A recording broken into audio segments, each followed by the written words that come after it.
In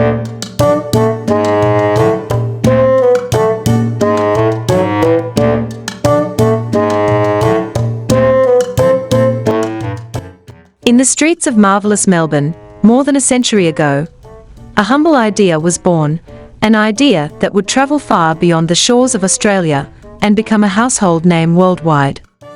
This is the story of Kiwi Shoe Polish, the Polish that shined soldiers' boots during 2 world wars and became a global icon of quality. But behind its success lies the tale of a family, determination, and a flightless bird from New Zealand. Our story begins with William Ramsey, the son of Scottish immigrant John Ramsey, who arrived in Melbourne in 1878. John Ramsey came to Melbourne from Glasgow with his family of 4 children aboard the clipper ship Loch Sonart. His son, William, was a serious-looking 9-year-old boy at the time, anxiously waiting to descend from the ship to a new colony that was just 43 years old. John Ramsey took advantage of Melbourne's land boom years, establishing a real estate business, John Ramsey and Sons. He built a stately home in Essendon and named it Clydebank. William began his career as an accountant, but destiny had different plans for him. In April 1901, William Ramsey, along with Hamilton McKellen, opened a factory in Bouverie Street, Carlton, Melbourne. The factory was set up to manufacture disinfectant powder, stove polish, boot cream, and more. In October 1906, the duo introduced a boot polish under a new trademark, Kiwi, in recognition of Ramsey's wife, Annie Elizabeth Ramsey's New Zealand origins. In 1900, when William Ramsey visited New Zealand, he married Annie and became fascinated by the native flightless bird, the kiwi. In 1904, the firm moved to new premises at 576 to 578 Elizabeth Street in Melbourne CBD. The first tin of Kiwi polish was sold on the 13th of October, 1906. In its first year, the company managed to sell only 86 tins of boot polish. Initially, Ramsey peddled the product himself on Melbourne's streets on Friday nights. The following year, sales dropped drastically, and they sold only 46 tins. In 1908, the company released its first stain polish, dark tan, which not only polished and preserved leather shoes, but also restored color to fading leather. The new product hit the market on the 29th of June, 1908. When dark tan was launched, the company's fortunes began to change, and other colors, light tan, brown, and oxblood, followed soon after. McKellen retired from the partnership in its early years and joined a competitor, leaving ownership of the company to William Ramsey. In 1911, the company leased larger premises at 683 Elizabeth Street. William Ramsey always believed the United Kingdom was the key market for his product. He sent small quantities of the shoe polish to his cousin, also named William Ramsey, who worked as a sales executive for corn merchants. In 1912, a branch manufacturing facility was established at 18 Verulam Street, London, with 3 staff. When William Ramsey died in September 1914, at the age of 47, just 1 month after World War I broke out, his sons John and Tom Ramsey took over the reins. William's brother, James, managed the British operations, while another brother, Jack, was appointed director. William's widow also became one of the company's directors. World War I proved to be a blessing in disguise for the company. When Australian troops reached Egypt and France, they demanded Kiwi polish, which was far superior in quality to other products available on the market. The name Kiwi, unique and easy to remember, also contributed to the company's early success.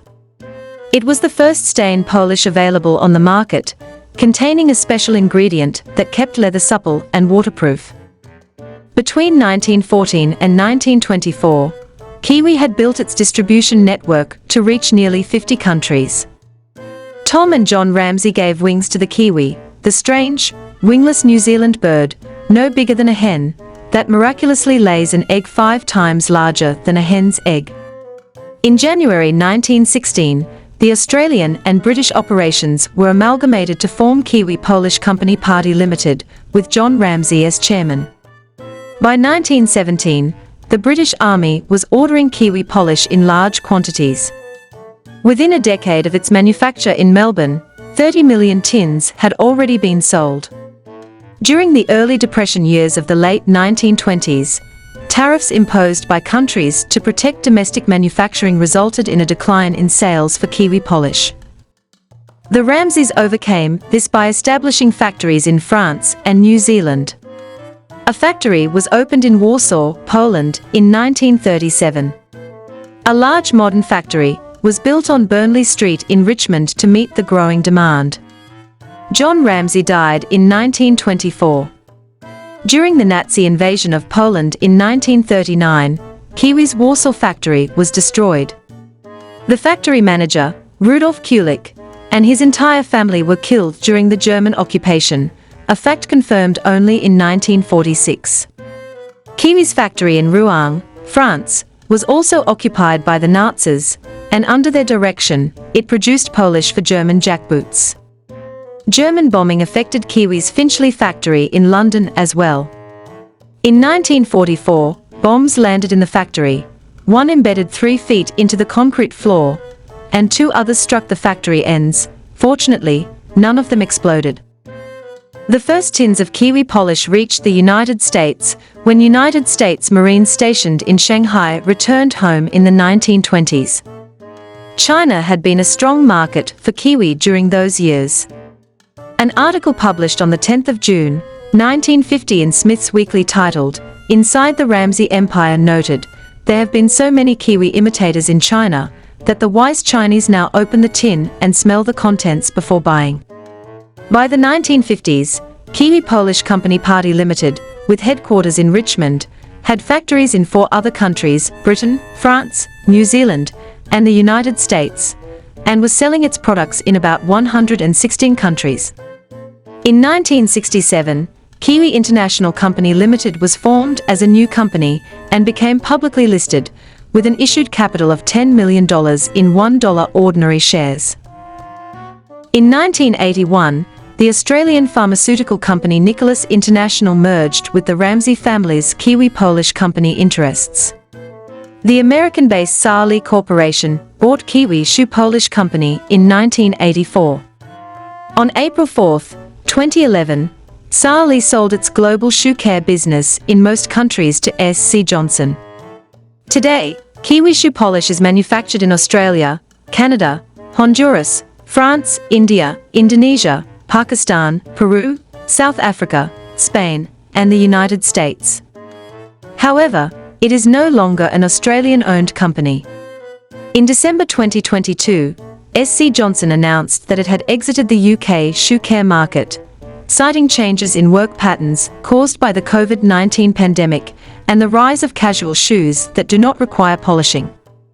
From Melbourne streets to the battlefields of Europe, from humble beginnings to a global brand, Kiwi Shoe Polish is more than just a product. It's a story of innovation, family, and an indomitable spirit. So the next time you polish your shoes, remember that you're holding a piece of history, a Melbourne-born idea that changed the world.